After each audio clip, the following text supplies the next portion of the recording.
1966లో భారతదేశానికి చైనాకి మధ్య జరిగిన యుద్ధం. అంతవరకు చౌవన్లై అప్పుడు ప్రధానమంత్రిగా ఉండేవాడు చైనాకి. జవహర్లాల్ నెహ్రూ గారు మనకి ప్రధానిగా ఉండేవాడు.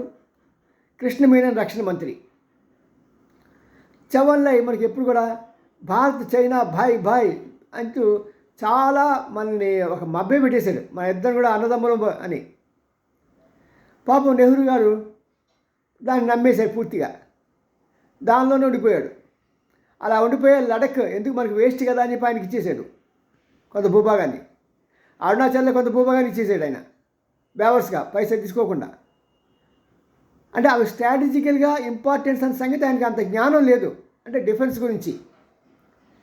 సో ఏదేమైతే ఎప్పుడైతే 1966లో చైనా సైనికులు మన దేశం మీద దాడి చేశారో, చేసినప్పుడు పాపం మన సైనికులకి షూస్ కూడా లేవు యుద్ధం చేయడానికి, ఆయుధాలు లేవు, మందుగుండు సామాగ్రి లేదు, ఏమీ లేదు.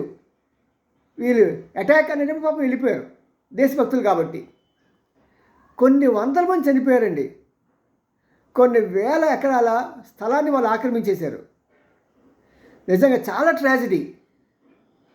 మొత్తానికి ఆ యుద్ధ విరమణ జరిగింది. ఘోర పరాభవం. దాని నుంచి మనం చాలా నేర్చుకుందాం అనుకోండి, అది వేరే విషయం.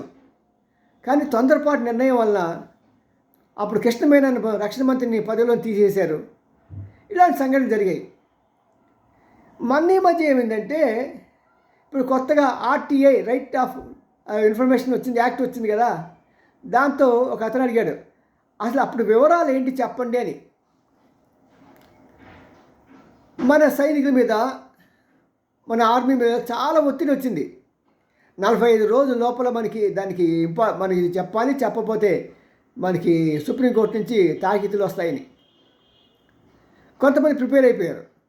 కానీ అక్కడున్న ఒక అధికారి, పేరు చెప్పలేండి, ఆయన మాత్రం నో, ఇది పంపించడానికి వీలు లేదు, సుప్రీంకోర్టులో ఏమో వస్తే నేను వెళ్ళి దానికి సమాధానం చెప్తాను జడ్జి ముందు నుంచొని అని దాన్ని ఆపేశాడు. ఇది విజ్ఞత. రాహుల్ గాంధీలాగా ఏది పడితే అది పబ్లిష్ కాని పుస్తకాన్ని తీసుకొచ్చి పార్లమెంట్లో హడావుడి చేయడం ఇలా కాదు. సైనికులు అలా అంటే అలా ఉంటారండి. ఏ దిక్కు దివానం లేకుండా, ఏ దేశభక్తి లేకుండా, ఎవరో ఎక్కడెక్కడో దేశానికి వచ్చేసి మేము ఇండియన్స్, మేము ఇది కాశ్మీర్ పండిట్లు అని చెప్పుకునేది మాకు సరిపోతుందంటండి. మీ బ్లడ్లో, మీ డిఎన్ఏలో ఉండాలి కదా. సరే, anyhow, see you, me and Ramji, senior journalist, Gudiganta TV 9. Like చేయండి, షేర్ చేయండి, సబ్స్క్రైబ్ చేయండి, మాత్రం మానకండి. బాయ్.